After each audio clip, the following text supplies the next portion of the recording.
Então, na noite de hoje, vamos falar aqui de uma parábola que ela não é muito lembrada. Ela é uma parábola relativamente curta, porque na realidade ela é uma explicação de uma outra parábola. E ela chama então a parábola do tesouro escondido. Nós vamos encontrar isso no Evangelho de Mateus, no capítulo 13, versículo 44. Quem quiser depois consultar. E ela diz o seguinte: também o reino dos céus é semelhante a um tesouro escondido num campo que um homem achou e escondeu. E pela grande alegria dele, vai, vende tudo quanto tem e compra aquele campo. Esta é a parábola. Este é a mensagem que Jesus quer transmitir. E como todos nós sabemos, Jesus utilizava do cotidiano daquela época, dos costumes que aquele povo trazia. Então ele pegava algo do dia a dia e transferia, dentro da sua mensagem para nos falar a respeito das coisas divinas. Vocês podem perceber que sempre Jesus está citando o reino dos céus. E sempre há uma condicional. Porque a mensagem de Jesus, ela, na realidade, não é para o dia de hoje, mas é justamente para o nosso futuro. E esse futuro, quem vai determinar somos nós mesmos. Se será um futuro imediato, ou logo após nós nos depararmos com uma mensagem de Jesus, um ensino, e nós nos sentirmos, então, motivados à reforma íntima, ou então num futuro um pouco mais distante, quando estivermos um pouco mais amadurecidos.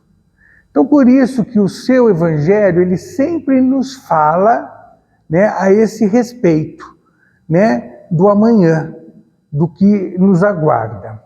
Pois bem, vamos então contextualizar essa passagem. Primeiramente, lembrando que esta parábola foi contada por Jesus apenas aos apóstolos, após se reunirem em casa. Porque era por hábito, Jesus, durante o dia, ele saía a pregar. Uma multidão sempre o acompanhava. Uma grande maioria estava em busca de auxílios imediatos, necessidades imediatas. Uma cura, uma partilha de bens que sempre eles estavam em contenda. E então Jesus aproveitava aquele grupo de pessoas que se reuniam à sua volta e transmitia a sua mensagem. Afinal, é por isso que ele viera, para nos trazer a boa nova, ou seja, justamente nos falar das coisas de Deus, das leis divinas, de como devemos nos comportar no plano físico. Então, terminado o dia, ele geralmente se recolhia na casa de Pedro. Nesta passagem, a gente não tem certeza se foi na casa de Pedro, mas ele sempre ia na casa de um dos pescadores e à noite apenas os apóstolos, alguns discípulos e Jesus, então comentavam o que havia feito naquele dia, as curas, as parábolas. E nessa oportunidade, os apóstolos estavam perguntando para Jesus a respeito do significado de uma outra parábola que ele havia contado sobre o semeador que semeia o trigo. E à noite vem o inimigo e semeia o joio. Então Jesus está explicando a eles cada passagem dessa parábola, e depois ele então, para ratificar o ensino dado, ele conta também esta parábola. Por isso que ele fala, no texto a gente vê, e também, por essa razão. quando então os apóstolos pediram para que o mestre explicasse a parábola contada à multidão. Então era por hábito eles se reunirem, né, para avaliarem o dia que tiveram de atividades. E também, então, essa parábola é para consolidar as explicações dadas de Jesus, oferece a outras parábolas. Entre elas, ele contou o tesouro escondido, a pérola descoberta, a rede lançada ao mar. São pequenos versículos que ele vai, então, explicar de diferentes formas a questão do reino dos céus. Muito bem. Agora vamos entender esta parábola, né, esse tesouro escondido. Porque os chefes de família, muitas vezes, enterravam uma parte ou quase a totalidade de seus bens para se protegerem de possíveis ladrões. Então, naquela época, não havia banco, não havia casa da moeda, né? Então, os bens que a pessoa possuía, tinha em espécie, ele não podia deixar, né, nas casas, porque não havia nenhuma proteção. Então era por hábito, o dono da casa ia num determinado lugar do terreno dele e enterrava o seu tesouro ali. Pois bem, o que acontecia é que muitas vezes o chefe de família não contava a ninguém onde havia enterrado o tesouro. E aí, logo, quando um proprietário morria, a localização de seu tesouro permanecia em segredo. Ele tinha tanto receio de contar até para alguém da própria família, e aí ele morria e as pessoas não sabiam onde ele havia enterrado o tesouro, ou os seus bens. Entendeu? Então, como isso era um hábito daquela época, Jesus utiliza deste hábito para expor, né, o seu ensino. Então agora vamos entender, né, o que Jesus nos quer dizer com esse momento. E ele que fala também, lembram, por causa de outras parábolas, então ele contou mais essa. O reino dos céus. Então o que ele quer enfatizar? Que o reino dos céus é o único e real valor a ser conquistado. Porque todos os outros valores que a gente queira conquistar na vida, né, bens materiais, dinheiro em espécie, títulos, diplomas, destaque na sociedade, tudo isso, com o nosso desencarne, fica por aqui mesmo. Então, o que nós levaremos para o mundo espiritual ao desencarnarmos? Aquelas obras que nós realizamos que pôde fomentar a amizade, né, que pôde ajudar alguém de alguma forma. Tudo quanto nós aprendemos com a vida, e isso faz com que nós tenhamos, então, um grau de sabedoria, né, pelo conhecimento.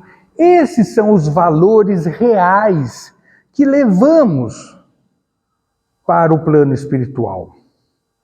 Uma analogia, né, com relação ao plano físico. As pessoas às vezes têm um dinheiro. Ela pode adquirir um bem. Eu quero trocar o carro, tem lá o carro. Outro faz uma viagem de passeio e fica lá um mês viajando. Vejam vocês, aquele carro, cedo ou tarde, ele vai ter que trocar de novo. Mas a experiência que a pessoa teve daquela viagem, né, dos momentos felizes, dos momentos que surgiram, dificuldades que seja, fica eternamente na pessoa. Ela conta e conta, e isso fica na história, na vivência da pessoa.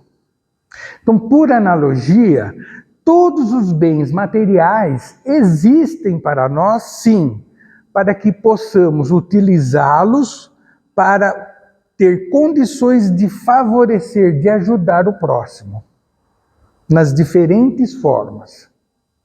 Mas, então Jesus diz que o reino dos céus, por isso que ele fala reino, né? E as pessoas utilizaram essa imagem achando que existia um céu onde esse reino estaria cercado por muros intransponíveis, né? Onde fica difícil o acesso de uma pessoa comum. Não, ele não quer dizer dessa forma.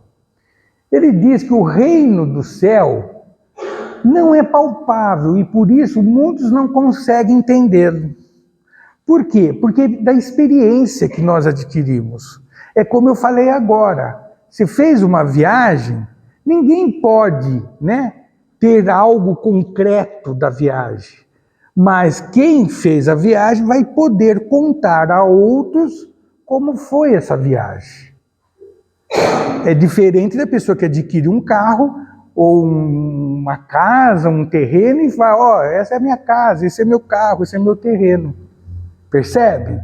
Então, justamente pelo fato deste reino dos céus não ser algo mensurável pelas medidas do homem, não ser algo concreto, mas é algo abstrato, é que muitos fazem então uma certa confusão e passa a usar a palavra reino como é utilizado na matéria.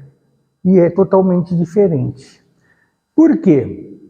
Porque significa que precisava ser procurado, né? E esse reino precisa ser, ele já existe, né? Porque ele encontra-se em nosso interior. Então, todo este reino, ou o céu que a gente fala tanto que as pessoas querem um dia estar, no paraíso, não é um local geograficamente disposto no universo. Não, é estado de espírito. O reino dos céus já existe em nós porque cada um de nós, ao nascermos, espiritualmente falando, quando Deus nos criou, cada um de nós trazemos a centelha divina. Esta centelha divina, ela tem toda a lei do universo. E ela nós a chamamos de consciência. Então, à medida em que nós vamos crescendo, desenvolvendo e tendo as experiências da vida que a vida nos oferece, esta consciência, ela vai balizando, ela vai nos direcionando o que é certo, o que é errado fazer. Aí muitos poderiam dizer, mas então por que erramos? Porque nós não ouvimos a consciência. Porque nós nos deixamos levar pelo desejo de conhecer algo, mesmo que proibido. E tanto é verdade que você quer aguçar a curiosidade de alguém, basta dizer que aquilo é proibido. Ah, naquela sala tem algo que ninguém pode saber o que tem lá dentro, viu, gente? Pronto. Aí nosso cérebro começa a maquinar 1000 ideias, 1000 coisas. O que será que tem lá dentro? Por que eu não posso saber? Percebe? Mas a consciência, então, nos fala, ó, deixa no momento certo você vai saber. Não existe nada encoberto que não seja descoberto, não é isso que é dito na lei? Mas a gente já começa, então, a aguçar, e aí nós passamos a fazer coisas que não deveríamos. Por exemplo, vamos vir à noite e arrombar a porta. Vamos pegar o responsável daquela sala, colocar ele preso para a gente ver. Começamos a criar coisas indevidas, que teremos que responder por isso. Pois bem, então Jesus começa dizendo que o reino dos céus existe já em nós. Precisamos apenas descobri-lo. Aí,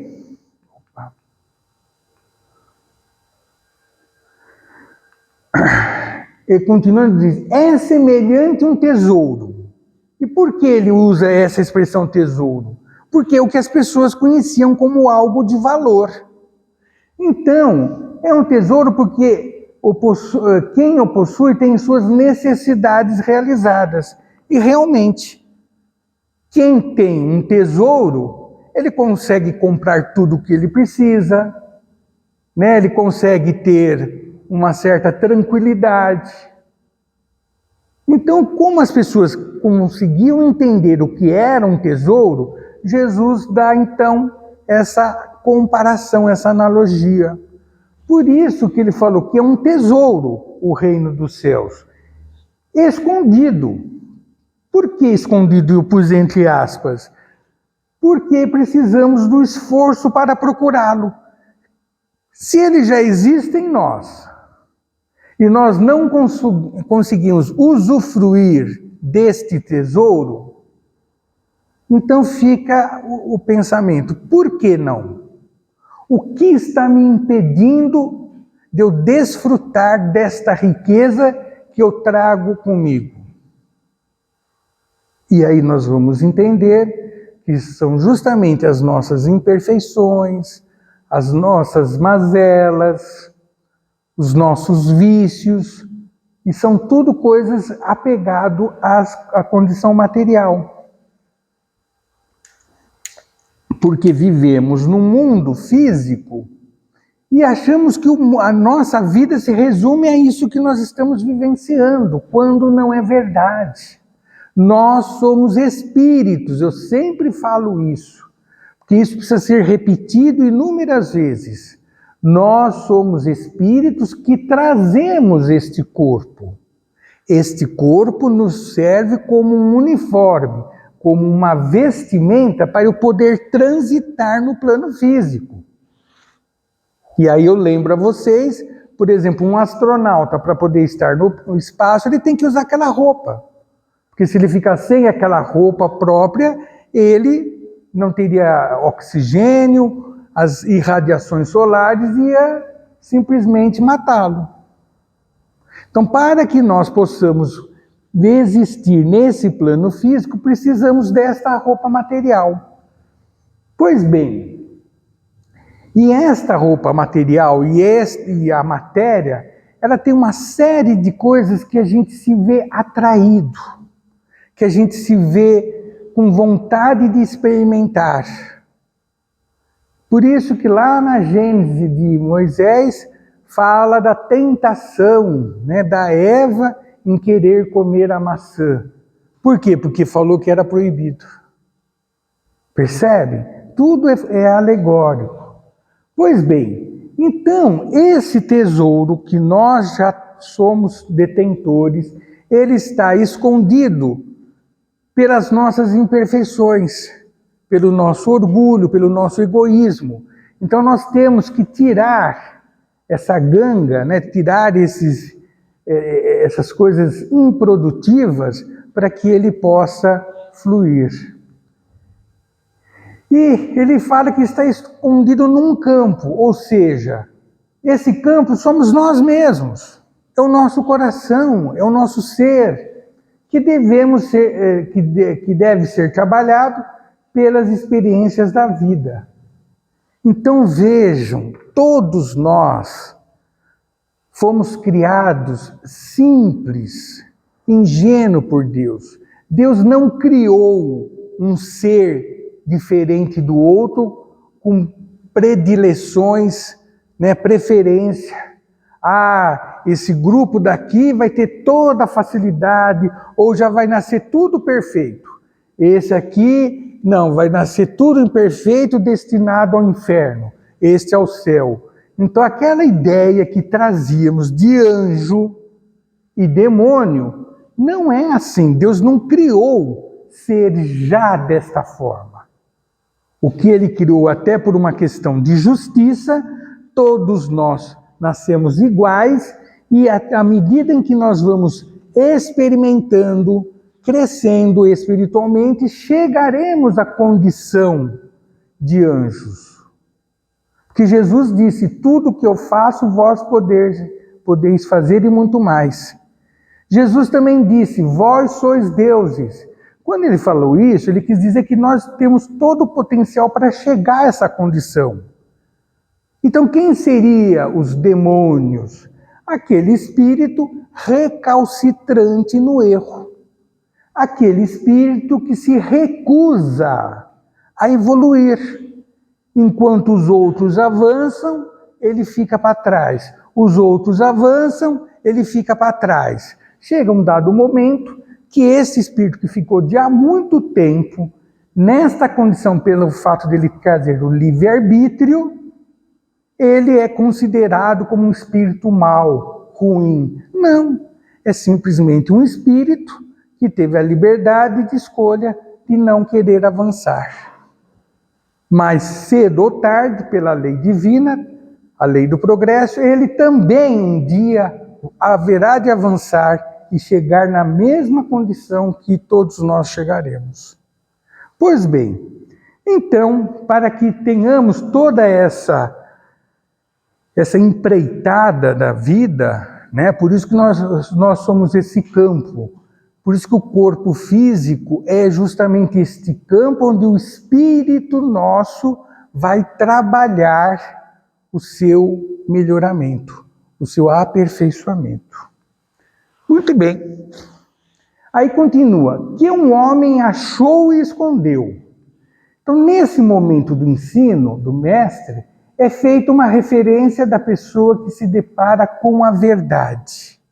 E isso um dia todos nós haveremos de nos depararmos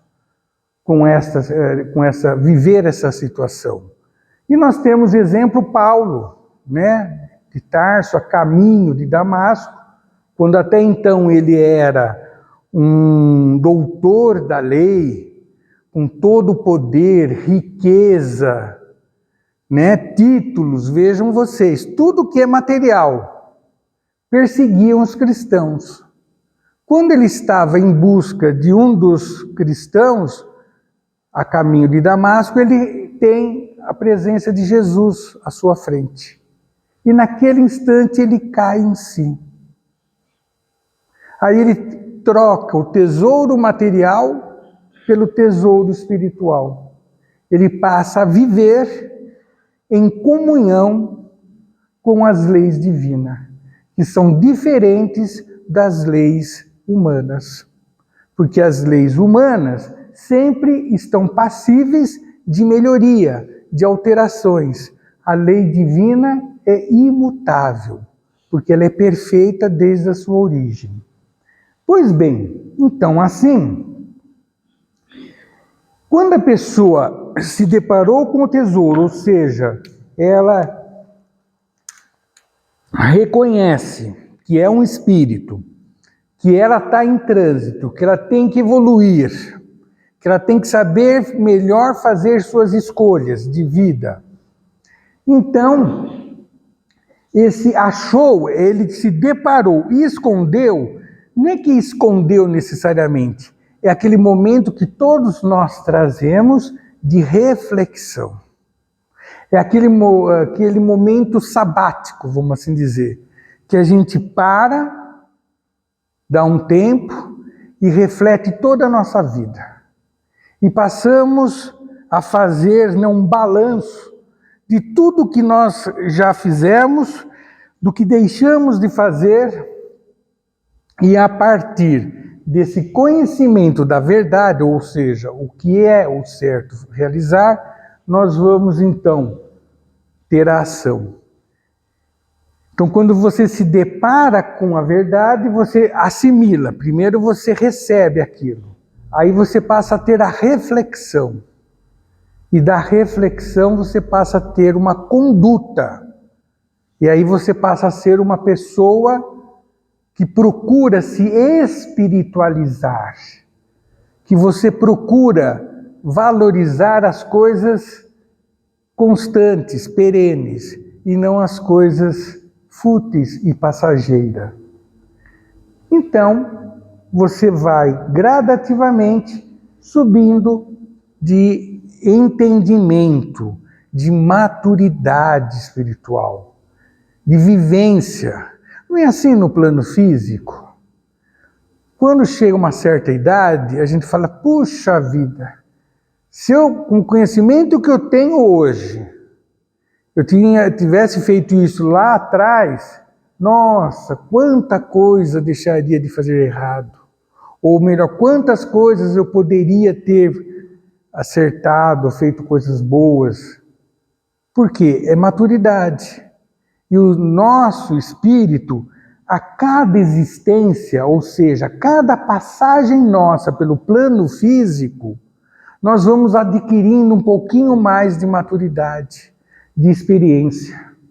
Uns mais, outros menos, mas todos nós avançamos nessa escada evolutiva.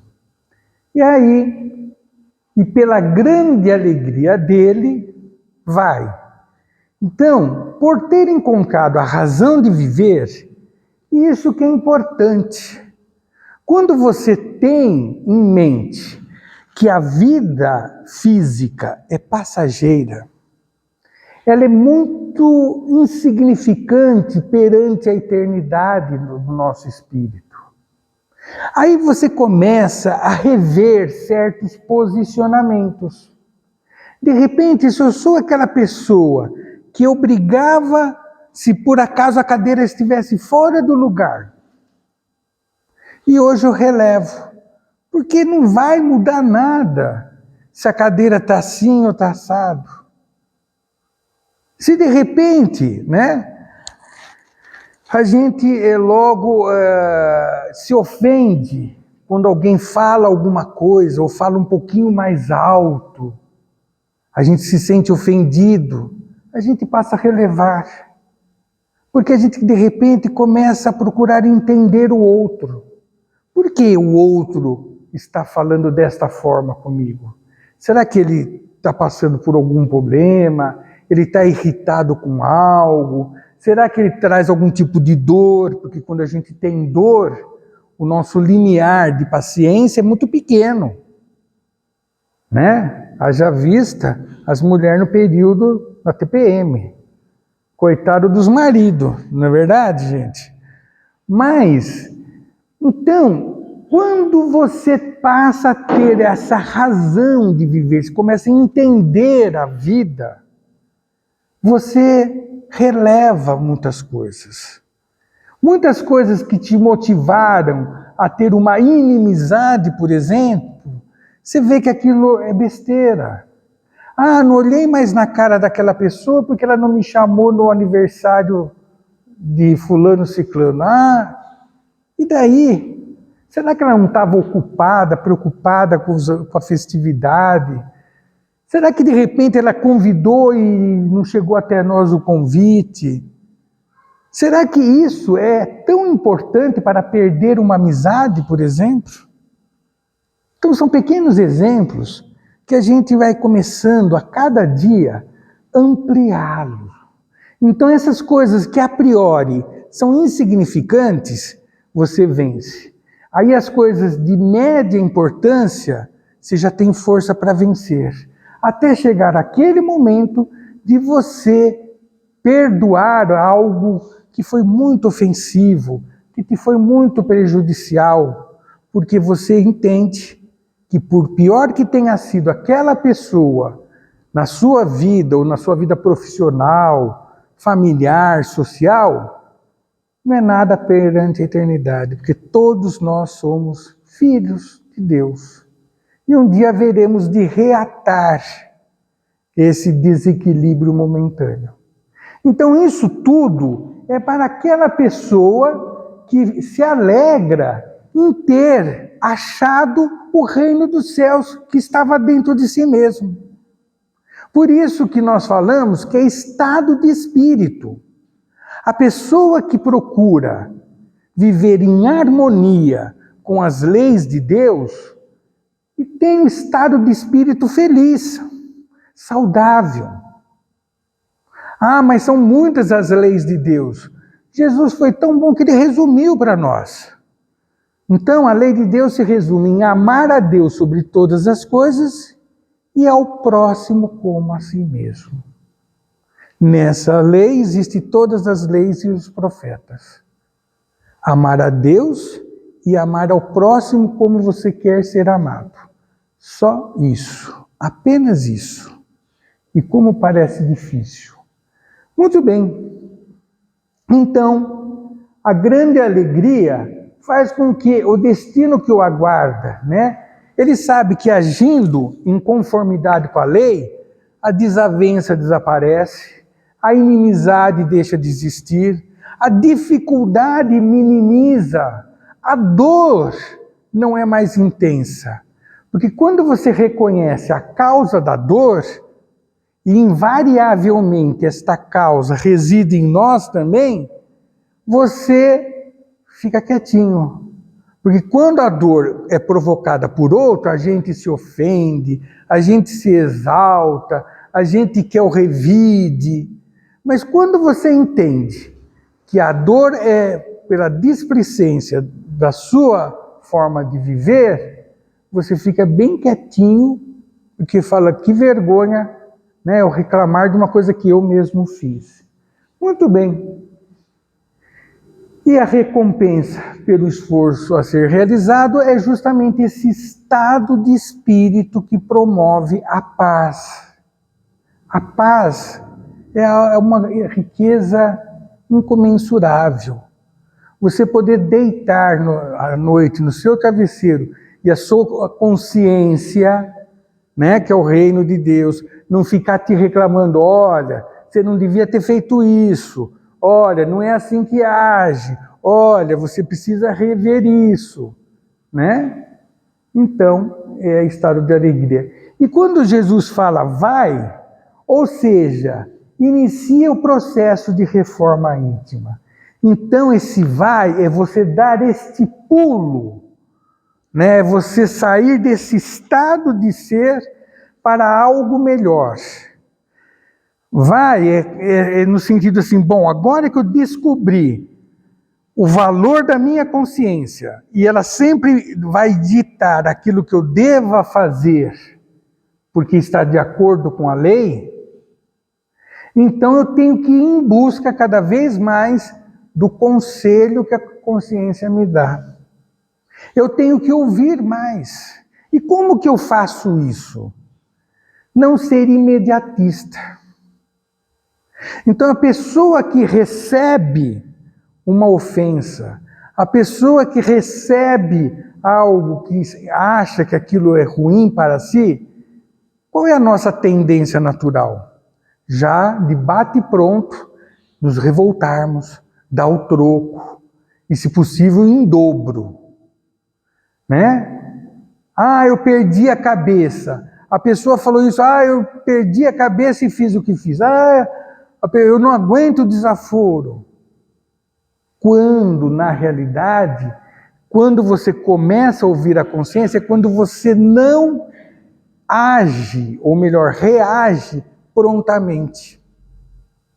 Você recebeu alguma coisa, pare, dê um tempo para você, reflita, respira fundo.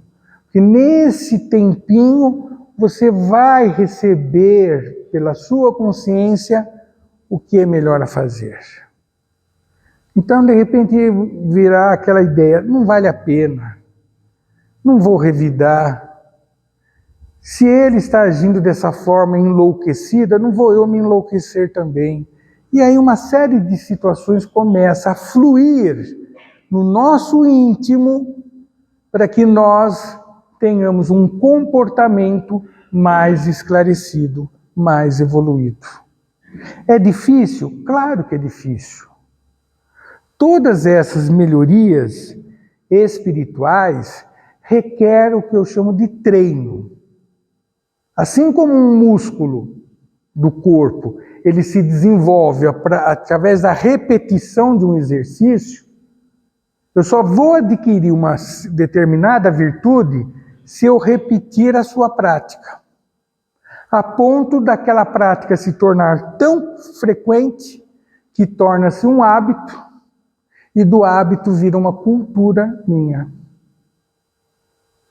Percebe? Pois bem, já está terminando, gente. Opa! Então, aí o que a pessoa faz? Vende tudo quanto tem. Quando Jesus fala isso, e compra aquele campo, vende tudo quanto tem. Então, quando o mestre fala de se vender tudo que tem, ele mostrava a necessidade da desconstrução do eu. Ou seja, do esvaziamento de si mesmo. Mudança de paradigmas. O que é isso? O Wagner é conhecido por ser explosivo. É algo que me identifica. Então, desconstruir essa imagem a meu respeito é eu exercitar a paciência. O Wagner é uma pessoa extremamente avarenta. Nossa, ele põe a mão no bolso, tem escorpião. Como que eu vou desconstruir essa imagem a meu respeito? Começar a ser mais altruísta, mais caridoso, colaborativo, ajudar. Então, quando Jesus falou, vende tudo quanto tem, então tudo que você tem na sua bagagem de imperfeição, põe para fora. Então, se eu sou egoísta, orgulhoso, avarento, vaidoso, eu tenho que desconstruir, tirar de mim essas imperfeições. E isso dá trabalho, porque eu estou tão acostumado a ser explosivo que o que vai acontecer para eu deixar de ser? Eu vou ser mais provocado, instigado a perder a paciência. E é isso que muitas pessoas dizem, nossa, eu prometi para mim mesmo que eu ia fazer tal coisa, foi só eu prometer que começou a aparecer tudo para me provar. Com certeza. Porque como que você vai mudar algo? Quando as coisas se apresentam e você resiste. A coisa se apresenta e você resiste, até você mudar a sua forma de ser, no sentido negativo. Então é dessa forma, que Jesus quis representativamente falar, vende tudo quanto tem.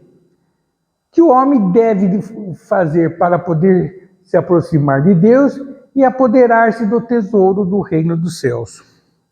Ou seja, deixar aqueles valores materiais. E valores materiais é justamente, se eu sou avarento, por quê? Porque eu tenho uma paixão pelo dinheiro. Se eu sou explosivo, é porque eu não aceito ninguém eu sou orgulhoso na realidade. Eu não aceito desaforo. E assim sucessivamente. Então eu tenho que me esvaziar para, esvaziando as imperfeições, vai sobrar espaço para começar a colocar as virtudes, né, no nosso coração. Pois bem, terminando então, e compra aquele campo. Nós vimos que o campo é nosso corpo, e nosso corpo ele nos é concedido para estarmos no plano físico. Então, a nossa vida de espírito passa a ter outros valores. Claro que eu vou ter que trabalhar, e de acordo com aquilo que eu tenho que desenvolver na profissão que você assume, você vai ter que ter determinados valores. De repente, um engenheiro vai ter que ter um aparelho sofisticado. Eu preciso disso? Não, eu não sou engenheiro.